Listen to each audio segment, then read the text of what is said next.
Hello students, welcome back to Magnet Brains Hindi. मैं लाली वर्मा आप सभी विद्यार्थियों का मैग्नेट ब्रेन्स हिंदी में बहुत बहुत स्वागत करती हूँ। मैग्नेट ब्रेन्स एक ऐसा प्लेटफॉर्म जो किंडरगार्टन से 12वीं तक की online school education 100% free provide करता है। जी सही सुना। साथ ही साथ हिंदी मीडियम और इंग्लिश मीडियम में भी आप अपने वीडियोस देख सकते हैं। हिंदी मीडियम के लिए आप क्लास 7 से 12वीं तक की ऑनलाइन स्कूल एजुकेशन देख सकते हैं, वीडियोस देख सकते हैं 100% फ्री। और ना केवल स्कूल एजुकेशन बल्कि सभी प्रकार की प्रतियोगी परीक्षाओं के वीडियोस भी आपको प्राप्त होते हैं 100% फ्री। बने रहिए हमारे साथ और क्वालिटी एजुकेशन प्राप्त करते रहिए, जिससे आपको किसी भी प्रकार की चिंता ना हो।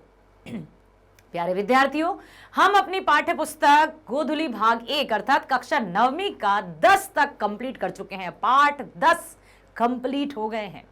इस वीडियो में हम स्टार्ट करने जा रहे हैं पाठ 11। नाम क्या है पता है? सूखी नदी का पुल। बड़ा अजीब नाम लगा था मुझे कि सूखी नदी का पुल। भाई अभी तक हमने बाढ़ वाली नदी या पानी वाली नदी या डैम इस तरह से सुना था, लेकिन सूखी नदी का पुल क्या कहना चाहते हैं लेखक रामधारी सिंह दिवाकर जी। यहां पर एक और बात बताना चाहूंगी, कवियों में रामधारी सिंह दिनकर भी एक प्रसिद्ध कवि हैं, लेकिन यहां पर हम बात कर रहे हैं रामधारी सिंह दिवाकर जी की। रामधारी सिंह दिनकर अलग हैं, रामधारी सिंह दिवाकर जी अलग हैं। ठीक है, ये याद रखिएगा। सूखी नदी का पुल के माध्यम से रामधारी सिंह दिवाकर जी क्या बताना चाहते हैं वो सब कुछ जानने वाले हैं इस वीडियो में। आइए तो सबसे पहले हम लेखक परिचय की ओर चलते हैं, जानते हैं उनके बारे में संक्षिप्त जानकारी, उसके बाद चलेंगे हम चैप्टर पर। मेरे साथ आ जाइए। फिर से एक बार स्वागत करती हूं। रामधारी सिंह दिवाकर जी का जन्म 1945 में हुआ था अररिया में। ठीक है, और साथ ही साथ रेणु की परंपरा के कथाकार हैं। दिवाकर ने हिंदी कथा साहित्य में आंचलिकता को नए रूप से सृजित किया। कहानियों को अपनी मनोरम कलाकृतियों से दिवाकर जी गांव की धरती का जो चित्र खींचा है वह अमिट छाप छोड़ देता है। अमिट, अमिट का अर्थ समझते हो? अमिट मतलब जिसको मिटाया ना जा सके। अमिट छाप, ऐसी छाप जो हमेशा के लिए रह जाए, जो जिसको कोई मिटा ना सके। तो उनकी जो कहानियां रहती थी वो अमिट छाप छोड़ती हैं। देश के स्वतंत्र हो जाने के बाद नेताओं और कार्यकर्ताओं का ध्यान ग्रामोत्थान की ओर गया। ठीक है, दिवाकर जी की कहानियां अपनी गहरी संवेदना का परिचय देते हुए गांवों से संपूर्ण अंतर विरोधों और अंगड़ाई लेती हुई चेतना को जीवंत कथा का रूप दिया है उन्होंने। सुनो ध्यान से, उनकी जो भी कहानियां हैं वो गहरी संवेदना को प्रस्तुत करती हैं। गहरी संवेदना, संवेदना मतलब इमोशंस, मतलब भावानुरूप। जो भी उन्होंने अनुभव किया, अपने अनुभव और अनुभूति के आधार पर उनकी रचनाएं हैं, तभी तो वो कनेक्टेड रह पाई हैं सभी से, गहरी संवेदना जागृत कर पाई हैं। गांव के बदलते हुए स्वरूप पर दृष्टिपात कर दिवाकर जी ने गांव का असली चेहरा दिखलाया है। गांव की रीति रिवाज, संस्कृति, रहन सहन, बोली वाणी, पवित्रता, स्वच्छता, सब कुछ उन्होंने स्पष्ट रूप से बताया है। उनकी रचनाओं में माटी, पानी, कहानी संग्रह आदि हैं। और भी उनकी कई रचनाएं हैं, और जो कि आप देख सकते हो, सूखी नदी का पुल है, माटी, पानी, ये सब क्या है? प्रकृति से संबंधित है। और इनका वास्तविक रूप, सही रूप, ऐसा नहीं कि कृत्रिम या आर्टिफिशियल रूप तो हम कहीं भी देख सकते हैं, लेकिन जो नेचुरल है, जो प्राकृतिक रूप है, वो गांव में दिखाई देता है। ठीक है, आइए चलते हैं आगे। अब देखो आप यहां पर सूखी नदी का पुल। नदी तो सूखी पड़ी है भाई, पानी मानी तो है नहीं, तो पुल की आवश्यकता क्या है? रास्ता नीचे से ही बना लेते। नहीं नहीं नहीं, कुछ तो गड़बड़ है भाई, कुछ तो समझाना चाहते हैं। क्या कोई अनुमान लगा सकते हैं कि लेखक क्या कहना चाहते हैं? रामधारी सिंह दिवाकर जी सूखी नदी के पुल के माध्यम से कवि ने लेखक ने किस ओर संकेत किया है? क्या कहना चाहते हैं? चलिए उन्हीं की कलम या उन्हीं की रचना के माध्यम से सुनिए और समझिए। उसके बाद हम और अपनी कल्पना शक्ति का प्रयोग करते हुए बहुत से कई तरह के प्रश्नों का भी उत्पादन कर सकते हैं। जिसको जो भी डाउट हो, प्रश्न लिखिए, कमेंट बॉक्स में लिखिए। सूखी नदी का पुल रामधारी सिंह दिवाकर जी द्वारा आंचलिक कहानी है। जिसमें उत्तर बिहार के गांव के बदलते हुए स्वरूप पर प्रकाश डाला गया है। बिहार की बात की गई है, बिल्कुल आप ही के राज्य की बात की गई है। लीलावती को इस कहानी की नायिका कह सकते हैं। इसमें एक नायिका है, एक मेन कैरेक्टर है जिसका नाम लीलावती है। ठीक है, कहानी उसी के इर्द गिर्द घूमती है। जो भी मेन या लीड रोल प्ले करते हैं, कहानी उसी के आसपास घूमती है। इर्द गिर्द मतलब आसपास घूमती है। लीलावती मुंबई जैसे बड़े महानगर में रहती है। वह अपने गांव आती है, गांव में थी लेकिन अब रहती है वो मुंबई जैसे बड़े महानगर में। अब अपने वो गांव आती है सोचकर कि गांव जैसा होगा। जैसे ही वह स्टेशन से बाहर आई तो बाहर बैलगाड़ी की जगह जीप देखकर आश्चर्यचकित रह गई। उसको लगता था कि बैलगाड़ी में कोई उसे लेने आएगा, लेकिन वहां तो जीप में लेने आ गए अच्छे से। बड़ा आश्चर्यचकित हुई वो कि गांव में जीप, ये कैसे संभव हुआ भाई।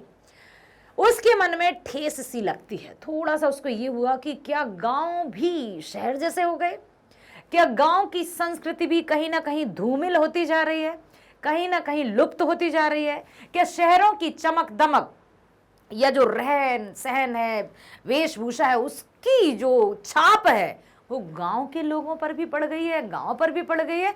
इसलिए गांव वाले भी अब शहरी आकर्षण की तरफ आकर्षित होकर भाग रहे हैं या उनकी कॉपी कर रहे हैं। इसको देखकर उसे बड़ा अजीब सा लगा। गांव के बदलते हुए स्वरूप को देखकर चौंक गई। अपने खादी पहनने वाले भाई की जेब में पिस्तौल देखती है। अब सोचो आप, जो कहते ना स्वदेशी अपनाओ, गांधी जी की आपने सुनी हो ना, माँ खादी की चादर दे दो मैं गांधी बन जाऊं। सब मित्रों के बीच बैठकर रघुपति राघव गाऊं। खादी, सूती, जो सूती के वस्त्र पहनते हैं, अब उसी भाई की जेब में उनको पिस्तौल दिखाई दी और भी उसको धक्का पर धक्का ही लगता जा रहा है कि ये हो क्या रहा है भाई, क्या हुआ। भाई कहता है समय ऐसा आ गया है कि अब क्या बताऊं, ये सब रखना पड़ता है। क्यों, क्या हुआ? अपनी सुरक्षा के लिए ये सब रखना ही पड़ता है। तुम नहीं समझोगी, समझ जाओगी धीरे धीरे। अब क्या हुआ देखिए, गांव अब पहले वाला गांव नहीं रहा। जो तुम गांव छोड़कर गई थी उसमें बहुत कुछ बदल गया है। जब से आरक्षण लागू हुआ है, बैकवर्ड फॉरवर्ड की दुर्भावना बुरी तरह फैल गई है कि तुम पिछड़े वर्ग के हो, तुम निम्न वर्ग के हो, तुम गरीबी रेखा से नीचे वाले हो, तो हम जनरल वाले हैं या सामान्य वाले हैं। आरक्षण मतलब वही रिजर्वेशन, किस तरह से जनरल, ओबीसी, एसटी, एससी, ये सब, उसमें सबका अलग ही एक सोच आ गई है कि तुम आगे वाले हो, तुम रिजर्वेशन वाले हो तो तुम पीछे रहना। जैसे समाज पहले इतिहास में आपने पढ़ा होगा ना, 4 वर्गों में विभाजित था, ब्राह्मण, क्षत्रिय, वैश्य और शूद्र। तो कहीं ना कहीं आरक्षण ने क्या यही कर दिया है। लेकिन यहां पर मैं एक और बात आपको कहना चाहूंगी, संभवतः आप भी ये जरूर महसूस करते होंगे कि क्या आरक्षण न्यायप्रिय है, या आरक्षण के माध्यम से जो योग्य व्यक्ति हैं उनको वो पद प्राप्त नहीं हो पाता, या सिर्फ आरक्षण के बलबूते पर कोई भी कुर्सी पर बैठ जाता है। कुछ ऐसा भी हो रहा है क्या, या कहीं ना कहीं बेचारे, अब जैसे उस समय की हम बात करें, ब्राह्मण, क्षत्रिय, वैश्य या शूद्र की हम बात करें, तो उस समय उनकी स्थिति दयनीय थी। लेकिन आज तो कोई दयनीय नहीं है। आज तो छुआछूत एकदम गई और बहुत अच्छा हुआ। ये जाति प्रथा तो समाज में ऐसा काल बनकर मंडरा रही थी जिसने जीना बिल्कुल मुहाल कर दिया था। अब यहां पर बात है कि बैकवर्ड फॉरवर्ड की भावना आ गई है सब में। हम बड़े वाले हैं, तुम छोटे वाले हो। निजी गांव में जातियों के अलग अलग संगठन हो गए हैं, ग्रुपिज्म हो गई है, निजी सेनाएं हो गई हैं। लीलावती यह सब सुनकर सन्न रह गई, एकदम सन्न रह जाना मतलब शॉक्ड। शी वॉज शॉक्ड कि हैं, ऐसा कैसे हुआ। गांव के वातावरण जो मेल जोल से जीवन यापन करता था, सभी एक दूसरे के भाई बहन जैसे थे, वे सब एक दूसरे के जान के दुश्मन बन गए। क्यों, ऐसा क्या हुआ। वे इन 13-14 वर्षों में गांव में बदले हुए स्वरूप पर अचरज करती है। लीलावती की कन्यादान में मिली हुई जमीन पर लीलावती की धाय मां का बेटा कलेसर ने दावा ठोक दिया। जो लीलावती को दहेज में जमीन मिली थी वो जमीन भी उसकी ना रही, उसकी एक धाई माँ थी जो पालन पोषण करती ना, जैसे केयर टेकर, उनके ही बेटे ने उस पर दावा ठोक दिया, जिससे गांव दो फाक हो गया, गांव दो टुकड़ों में बट गया। फाक मतलब जैसे ककड़ी या किसी भी हम फ्रूट को पीसेस में नहीं बांट देते हैं, तो गांव दो फाक हो गया, मतलब दो टुकड़ों में विभाजित हो गया। लीलावती ने इस विवाद का हल करते हुए अपनी जमीन की रजिस्ट्री अपनी धाई मां के नाम कर दी। लो, तुम्हें चाहिए ना जमीन, लेकिन ये सब मनमुटाव क्यों? ले लो ना, तुम्हें दे दिया, अब तो एक साथ रहो, अब तो अपने मनमुटाव के बीज जो बो दिए हैं उनको हटा दो और एकता के सूत्र में बंध जाओ। जब जीप दरवाजे पर लगी तो लीलावती देखती है कि एकदम बदल गया है, घर द्वार सब कुछ। जैसा घर हुआ करता था वो तो अब वैसा घर ही नहीं है, मकान जैसा हो गया है। खपरेल की जगह पक्का मकान, दरवाजे पर जीप, ट्रैक्टर, थ्रेशर मशीन और जनरेटर।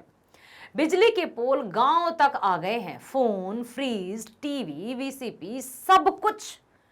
देखकर वो तो हैरान रह गई कि अच्छा, लीलावती यह सब नहीं देखने आई थी, वह पहले वाली असुविधाओं के लिए तरस रही है। सखी सहेलियां, नदी, पोखर, खेत, खलियान, टोले, पगडंडियां, नाथ बाबा का थान, राजा सलेज का गहबर, बुढ़िया बाड़ी, बरहर बाया का मंदिर, कैसे कहें कि क्या देखना चाहती है बुआ।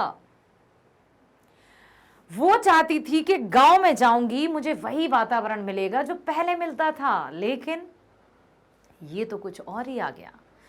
अब यहां तो जैसा कुछ शहरों में देखने को मिल रहा है उससे कम है, लेकिन वैसा ही मिला। कहां गई वो शुद्ध हवा, कहां गए वो खपरेल वाले घर जहां पर गर्मियों में भी गर्मियों का एहसास नहीं होता था, जहां एसी कूलर के बिना भी ठंडक महसूस होती थी, क्योंकि मिट्टी रहती थी, मिट्टी की सौंधी सौंधी खुशबू उस गर्मी को महसूस ही नहीं होने देती थी।